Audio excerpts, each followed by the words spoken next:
Hello and welcome to this series of the Exposome Stories. With me, I'm Dr. Anita, I'm a dermatologist, and I'm going to take you on a journey of what our skin, hair and body go through in relation to what we are exposed to. Welcome to the Exposome Stories.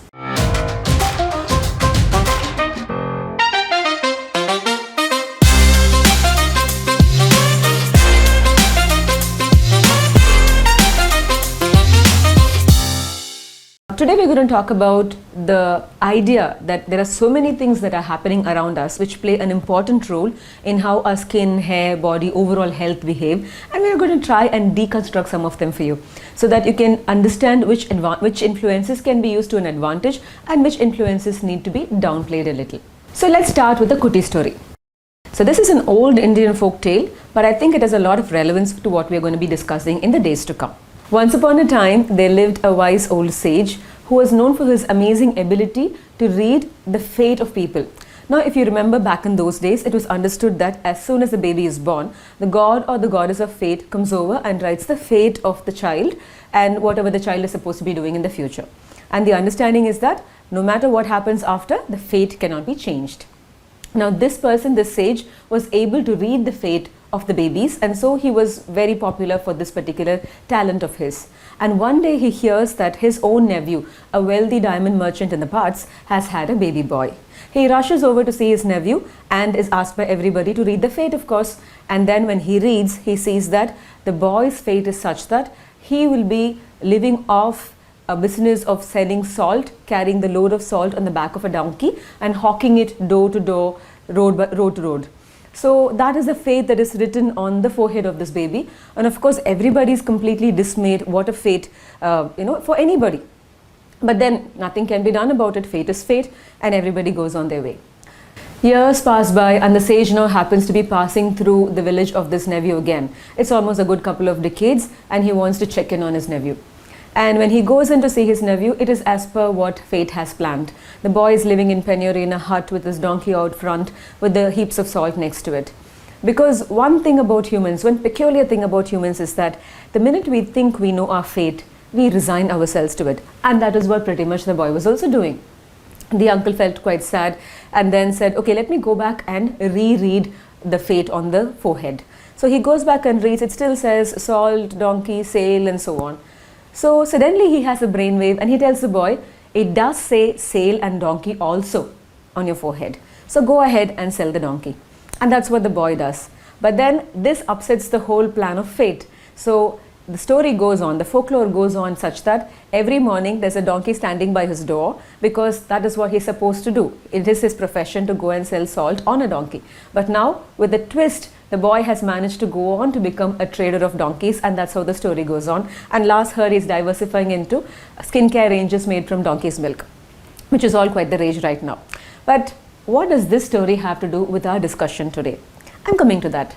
So if you look at the whole idea of fate, which we could say as a set of chromosomes or as a set of genes that we get from our parents, they dictate who or what we should be about.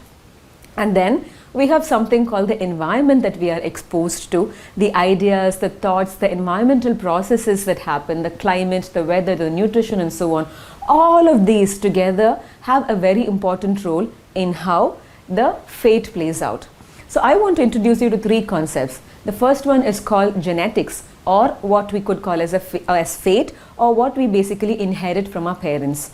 The second one, what we call as the environmental exposure, can officially be called as the exposome, which is a sum total of all the exposures we have had, right from the time we are in our mommy's tummy to our final end, our last breath. So all of these together form what is called as the exposome. And the most important or beautiful or the upcoming branch of science is that you have this thing called epigenetics, which is basically the study of understanding how the exposome acts on your genome to give you the final outcome. So we have the genome, we have the exposome, and we have epigenetics, which is the study of tying together so that we can understand how to play up certain influences to get the benefit out of them, the advantage out of them, and how to downplay certain influences so we can reduce the negative impact. So I'll give you an example. Let's look at COVID and hair loss, right? There are two different kinds of mechanisms which were in play for COVID-induced hair loss. One is the direct mechanism, and then there is the indirect mechanism.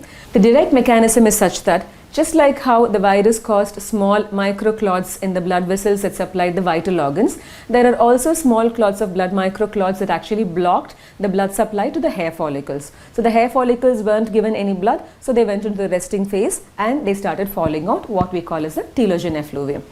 Now, this is what we consider, or what is postulated to be the direct theory.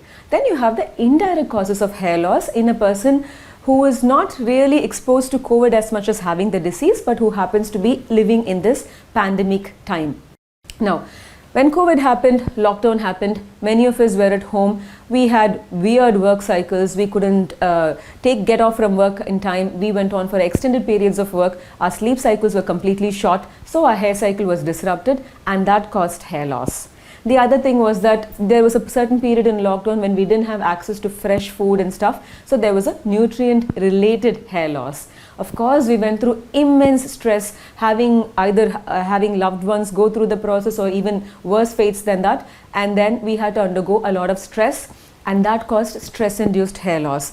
Then no physical activity, lockdown at home, we weren't really exactly doing healthy lifestyle maintenance, and so that again caused increased insulin resistance, which actually upplays the hormones that causes hair loss, and therefore we had that kind of hair loss. Again, a lot of us were on antibiotics, were taking some medications or the other, recovery from COVID and so on. So these all interfered with your gut bacteria, which again impaired nutrient absorption, so we had micronutrient related hair loss.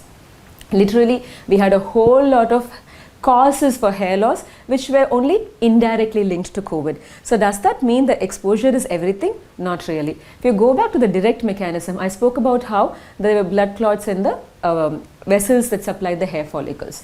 Now, there is a theory or a postulation that in people, forget about COVID, in people who had androgenetic alopecia or genetically dictated alopecia or hair loss, or what we call as a male pattern balding or a female pattern balding, the hair follicles are supplied by blood vessels that become progressively smaller or thinner, so the hair gets less and less blood with time and with hormonal influence. So for somebody who's already had a little bit of thinning out or narrowing of blood vessels, you have this extra influence of microclots, and these are the people who had hair loss over and above people who previously did not have any genetic hair loss. So even though you had a certain amount of exposure which was common for everybody, your genetics decides how much to run with it, how much the influence plays out in your body.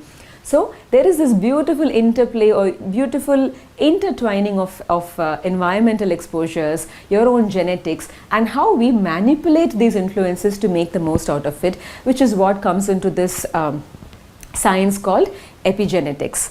Now, we had the genome, we have the exposome, and we have the epigenetics. We are going to be exploring in this whole series about the different exposomes that we need to learn about to be able to take care of ourselves in a better way given the changing environment around us.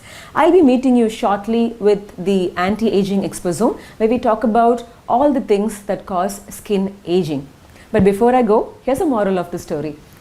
No matter what genetics you've been given, no matter what you start out with, it is still possible to get better skin quality, better hair characteristics, and a healthier body by working on the exposures around you. You take care, and I'll see you soon.